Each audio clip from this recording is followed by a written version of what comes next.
You're going to want to withdraw your crypto immediately from this exchange, and is Digital Currency Group in trouble? This is your Altcoin Buzz News. Hey, what's up everyone? My name is Cody Buffington. Make sure to like, subscribe, and turn on notifications so you know when we drop our latest content. Follow us on Twitter at AltcoinBuzzIO, and as always, this is not financial advice, and we wish you the best of luck in your crypto ventures. Before we get into the video, I want to apologize about using the wrong Juno logo yesterday. We were talking about the on-ramp crypto platform Juno when they were saying to withdraw all their funds, but I used the wrong logo, which was for the smart contract platform on Cosmos. I always welcome comments pointing out these mistakes, and I'll keep better track of them in the future. More than 500,000 people who deposited money into the collapsed crypto lender Celcius network have been dealt a major blow to their hopes of recovering their funds, with the judge in the company's bankruptcy case ruling that the money belongs to Celcius and not to the depositors. The judge found that Celcius's terms of use, the lengthy contract that many websites publish but few people read, meant that cryptocurrency assets became Celcius's property. Crypto fortunes have plummeted in recent months since Celcius became the first major crypto platform to implode last year. Its bankruptcy in July, freezing at least $4.2 billion for 600,000 Americans, and foreshadowing the collapse of FTX 4 months later. While the ruling won't affect FTX, whose terms of use were different, some analysts saw the ruling as spreading beyond Celcius. Aaron Kaplan, a lawyer in crypto, said there are many other platforms that feature terms of use that are similar to Celcius's, and customers need to understand the risk they're taking when depositing their assets onto insufficiently regulated platforms. Tiffany Fong, who lost hundreds of thousands in Celcius, recently pointed out that funds and earn accounts on Celcius are theirs, and they're able to sell the stablecoins deposited from users to generate liquidity for themselves.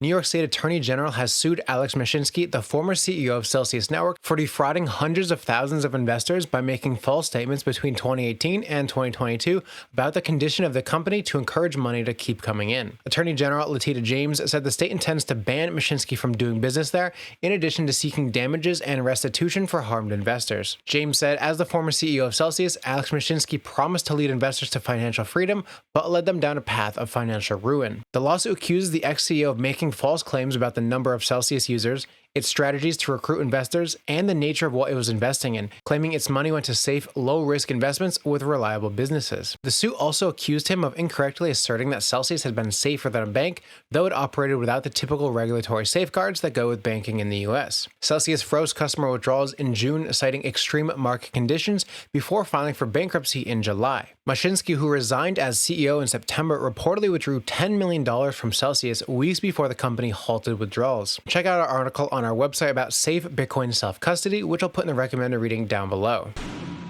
Digital Currency Group, the crypto conglomerate that owns crypto broker Genesis and digital assets manager Grayscale, confirmed Thursday that it's shutting down its wealth management division, saying due to the state of the broader economic environment and prolonged crypto winter presenting sufficient headwinds to the industry, we made the decision to wind down HQ effective January 31st, 2023. The news comes the same day as Genesis announced a massive wave of layoffs of 30% of its staff. Their HQ, which managed capital for crypto entrepreneurs and investors, oversaw $3.5 billion worth of assets as of December, and the company's partners were reportedly blindsided by the decision. In November, as the crypto industry attempted to assess the extent of the seismic damage induced by FTX's collapse, DCG CEO Barry Silbert reassured investors that the company faced no imminent threat, despite the fact that it owed its subsidiary Genesis $575 million. Genesis suspended withdrawals in the days following FTX's bankruptcy due to liquidity issues, which have yet to resume. The liquidity crunches may not be isolated to DCG's subsidiaries, though.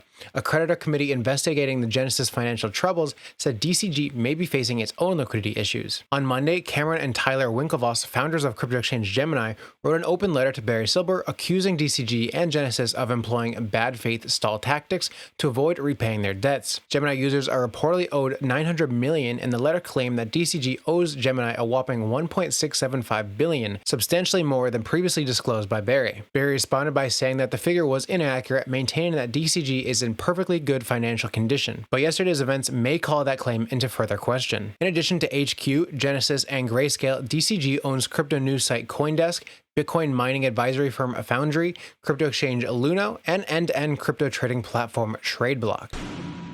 Crypto exchange Huobi has confirmed that it will cut its employee base by 20% after Justin Sun had earlier denied layoff reports. Reports that Huobi is dramatically cutting headcount requiring employees to take their salaries in stablecoins, and closing internal staff communication channels to quell a rebellion have taken a toll on its exchange token and trading volume. Huobi's HT token has fallen nearly 11% in the last 24 hours, down to $4.67 as of this morning. The token is down nearly 30% over the past month. Concern has also risen about the quality of Huobi's reserves post-FTX. A recent report from CryptoQuant shows that of all the exchanges, Huobi relies the most on its own token to denominate its reserves. Huobi seems to be very vulnerable at the moment, said CEO of CryptoQuant, noting that Huobi's Bitcoin reserves are down 90% in the past year, while Binance's have more than doubled. Huobi's active user addresses have dropped significantly as well.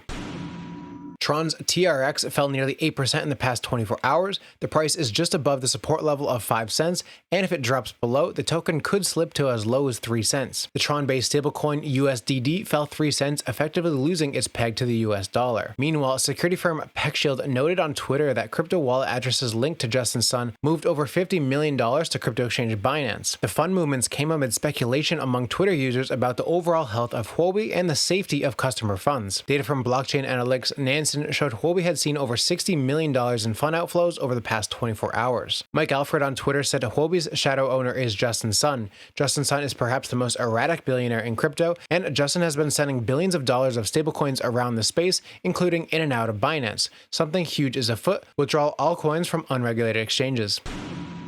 Kava is a Layer 1 blockchain that combines the speed and interoperability of Cosmos with the developer power of Ethereum. The Kava network uses a developer-optimized cochain architecture. The Ethereum cochain enables support for EVM smart contracts, while the Cosmos cochain enables the lightning-fast Tendermint consensus engine and the Inter-Blockchain Communication Protocol, or IBC. Our partners at Kava are launching Kava 12 on Thursday, January 19th. This release is focused on Kava becoming the most flexible on-chain DAO in Web3. In this release, they're adding advances to Cosmos DAO tech, modular mission control, and enhanced Kava DAO capabilities. Check out our full review on Kava on our website, which I'll link in the recommended reading down below.